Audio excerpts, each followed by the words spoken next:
नमस्कार दोस्तों, मैं निधि सिंह आप सभी का सनातन आराधना में स्वागत करती हूँ। आज हम लोग बात करेंगे एक ऐसे भक्त के बारे में जो अगर कोई भी मुश्किल में हो तो वो ऐसा भक्त जो हमेशा किसी के लिए भी उपस्थित हो। तो आइए हम लोग आज बात करेंगे हनुमान साधना की। जब जीवन में भय, बाधा, रोग, दरिद्रता या शत्रु बाधा बहुत अधिक बढ़ जाए, तब एक ही देवता हैं जो तुरंत रक्षा करते हैं, वो हैं बजरंगबली, हनुमान। हनुमान जी जीवित हैं, अमर हैं और आज भी सच्चे साधकों को दर्शन देते हैं। परंतु इसके लिए साधना पूरी श्रद्धा, नियम और शुद्ध मन से करनी होती है। तो आइए जानते हैं साधना का सही दिन और समय क्या है। मंगलवार या शनिवार के दिन साधना प्रारंभ करें। ब्रह्म मुहूर्त में या रात्रि के 12 बजे के बाद मध्य रात्रि में साधना शुरू कर सकते हैं। एकांत स्थान होना चाहिए जहाँ कोई विघ्न ना हो। आसन कुशा की होनी चाहिए या लाल वस्त्र का आसन होना चाहिए। साधना के समय पूरे समय ब्रह्मचर्य और सात्विक आहार का पालन करें। एक बार बैठने के बाद बीच में ना उठें। साधना काल में झूठ, क्रोध और कामना से दूर रहें। सामग्री जो सबसे ज़रूरी है वो है लाल आसन।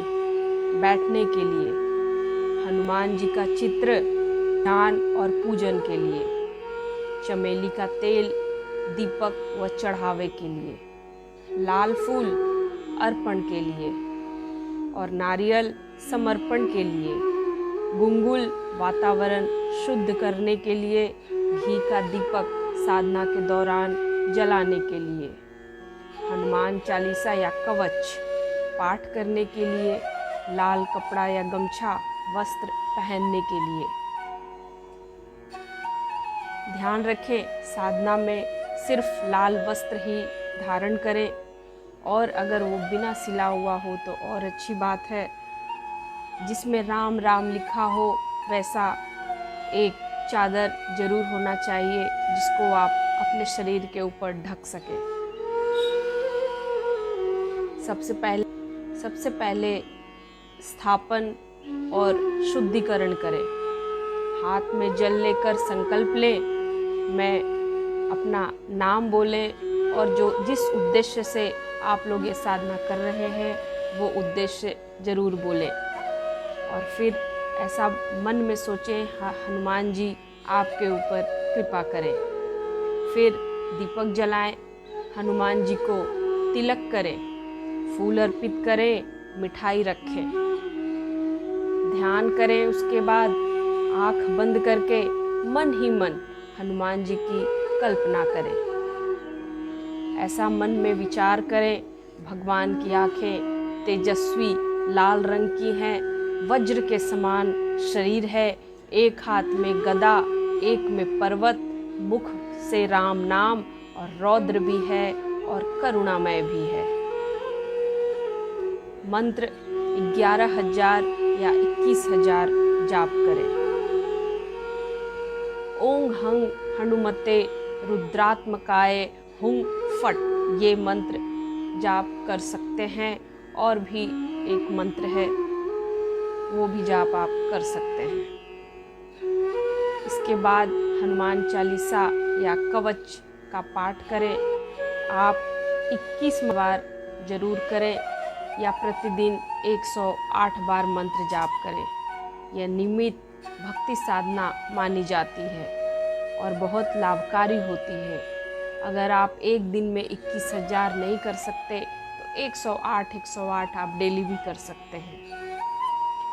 यदि आप विशेष उद्देश्य के लिए कर रहे हैं जैसे भयनाश, शत्रुनाश, रोग मुक्ति, नौकरी, आत्मबल इत्यादि, तो आप 11,000 जाप कर सकते हैं या फिर 21,000 जो 21 दिन में पूरा कर सकते हैं। 51,000 और गुरु मंत्र का जो जाप करेगा उसको गुरु दीक्षा या पूर्ण सिद्धि प्राप्त होती है। अगर आप किसी कारणवश बीच में साधना छोड़ेंगे तो ये अच्छी बात नहीं है। बीच में छोड़ी गई साधना अधूरी तांत्रिक ऊर्जा खोल देती है, जिससे जीवन में मानसिक विचलन, बाधाएं और भ्रम आ जाते हैं। बीच में छोड़ने पर नींद में डर लगना, उलझन और निर्णय में भ्रम पैदा होता है। पहले से ज़्यादा आप परेशान हो जाएंगे और अस्थिरता आ जाएगी। अधूरी ऊर्जा का असर जो है वो काम अधूरा रह जाएगा, कोई भी काम आप पूर्ण नहीं कर पाएंगे। अगर आप बीच में साधना छोड़ रहे हैं तो हनुमान जी से क्षमा याचना जरूर करें। ऐसा मन में विचार करें, हे बजरंगबली, मैं किसी कारणवश इस साधना को पूर्ण नहीं कर पा रहा, मेरी भूल को क्षमा करें, मुझ पर कृपा बनाए रखें। उसके बाद एक नारियल, फूल, मिठाई अर्पण करें, हनुमान चालीसा और आरती करें और एक बार ओम हं हनुमते नमः 108 बार जाप करें और फिर साधना रोक सकते हैं। और फिर ऐसा मन में विचार करें कि अगली बार हम पूरे नियम के साथ ये साधना पूर्ण करेंगे। ऐसी अनुमति लेकर आप हनुमान जी से ऐसी आप अनुमति लेंगे। हो सके तो 21 मंगलवार या 11 मंगलवार व्रत करने का संकल्प ले अगली बार। नियमित शक्ति और रक्षा अगर आप चाहते हैं तो 21 मंगलवार तक ये रोज एक माला करें। किसी विशेष सिद्धि के लिए या कार्य सिद्धि के लिए आप ये अगर साधना करना चाहते हैं तो 11,000 मंत्र का जाप करें। हनुमान साधना केवल पूजा नहीं है, यह एक अदृश्य सुरक्षा कवच है। यह एक जीवंत संपर्क है उस दिव्य शक्ति से जो रुद्र से भी तीव्र है और भक्ति से भी कोमल। यह साधना शत्रुनाश, तांत्रिक प्रभाव हटाने, भय व रोग नाश, जीवन में विजय के लिए की जाती है। मैंने आपको पहले ही बताया विधि और साधना की सामग्री। पहले संकल्प लेना है, फिर दीपक जलाना है और फिर हनुमान जी को तिलक करें, फूल अर्पित करें और मिठाई रखें। आंखें बंद करें, हनुमान जी का ध्यान करें, उसके बाद मंत्र जाप चालू करें। 11,000 या 21,000 मंत्र जाप जरूर करें, तभी हनुमान साधना सिद्ध होती है। मंत्र जाप के पहले आपको हमेशा याद रखना है रुद्राक्ष की माला होनी चाहिए और लाल वस्त्र धारण करें आप, और आसन भी लाल ही होना चाहिए। साधना में इन सब छोटी छोटी चीज़ों का विशेष ध्यान रखें, तभी साधना फलित होती है।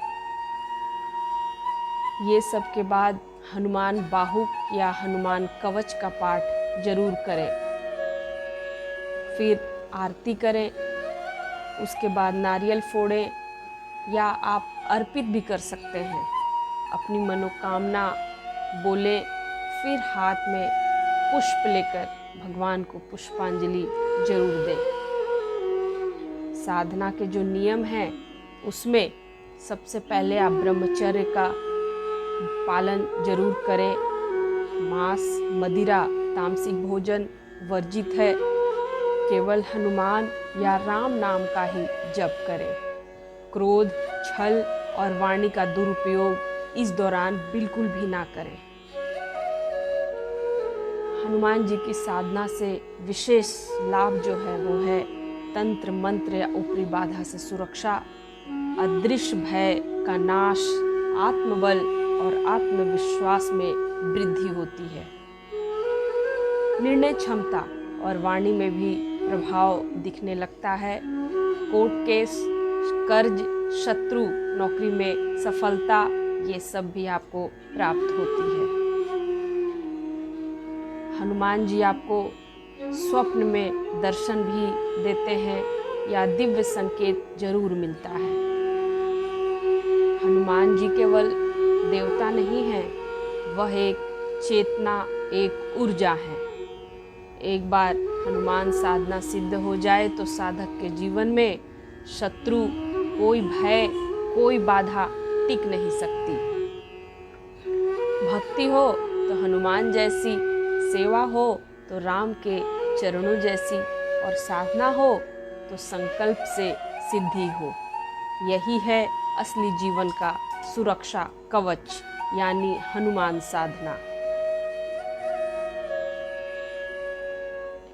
अगर आपको मेरा ये वीडियो पसंद आए तो लाइक, शेयर एंड सब्सक्राइब करें। और आप किस भगवान पे या कौन सी साधना आप चाहते हैं कि मैं अगला वीडियो बनाऊं, कमेंट बॉक्स में ज़रूर बताएं। उम्मीद करूं अगर और जानकारी आप लोग चाहते होंगे मैं अगली बार कौन सी साधना पे वीडियो बनाऊं, तो कमेंट बॉक्स में ज़रूर बताएं। लाइक करें, शेयर करें और हाँ, साधना ज़रूर करें। जीवन में साधना बहुत ज़रूरी है।